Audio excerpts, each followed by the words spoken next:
Bonjour, alors vidéo pour expliquer la démarche pédagogique dans le cadre d'un examen pratique pour une séance d'initiateur. Donc le sujet que tu as tiré là, c'est mener une première séance en milieu naturel pour... alors pourquoi en milieu naturel? Tout simplement parce qu'on est à Marseille et qu'on n'utilise pas de piscine, donc c'est une première séance de niveau 1, en milieu naturel dont la profondeur n'excède pas 6 mètres. Donc c'est une première séance. Ça, c'est le sujet. Okay. Donc, la démarche pédagogique, je rappelle que pour l'initiateur, il s'agit de placer l'objectif final intermédiaire de séance, les critères d'évaluation, le prérequis et le cadre sécuritaire. Donc, je vais respecter cet ordre-là pour cette présentation au jury dans le cadre de ton examen, puisque l'examen comporte la présentation au jury, la présentation de la séance à l'élève, c'est le jury qui devient élève, et ensuite le déroulement de la séance. Donc là, je m'attache à la démarche pédagogique. Donc la démarche pédagogique, j'ai cité le sujet. Mon objectif final, c'est de former un niveau 1, donc ça veut dire quelqu'un qui va être capable d'évoluer jusqu'à 20 mètres au sein d'un groupe de 4 maximum, avec un guide de niveau 4 minimum. L'objectif intermédiaire, c'est maîtriser son matériel, maîtriser sa ventilation et maîtriser les situations d'inconfort qui peuvent arriver.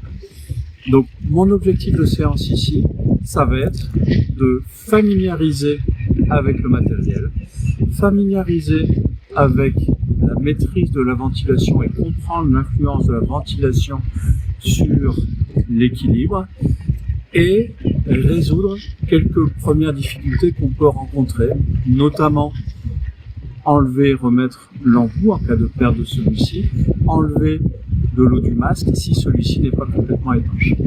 En prérequis à cette séance, j'aurais d'abord fait une présentation globale du matériel lors de la distribution du matériel, en faisant une présentation notamment de tout ce qui est partie gilet, l'orientation des purges, etc.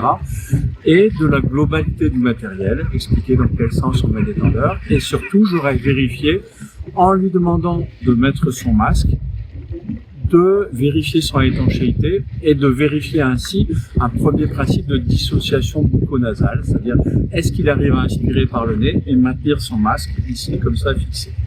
Mes critères d'évaluation vont être basés sur la compréhension sous l'eau de l'influence de la ventilation sur le fait que, en prenant une ventilation avec un effet retard, je monte, avec un effet retard, je descends lorsque j'expire.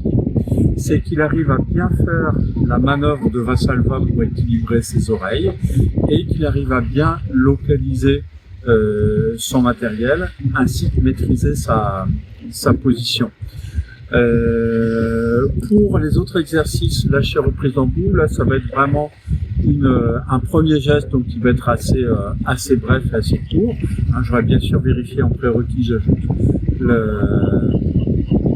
le fait qu'il fasse une petite apnée.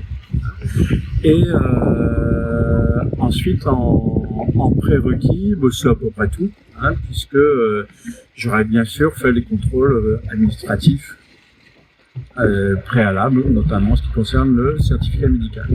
Pour ce qui est de la démarche sécuritaire, on va bien sûr faire ces exercices dans un maximum de 6 mètres d'eau et en l'occurrence, là, les exercices, on va d'abord les répéter en surface, puis à une très faible profondeur, plutôt une profondeur où on a pied, 1 mètre, 1 mètre 50.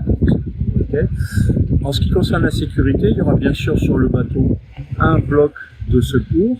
On aura tout le matériel d'oxygénothérapie nécessaire ainsi que la trousse de secours et une VHF qui est disponible. Et bien sûr, il y aura un pavillon alpha qui est là.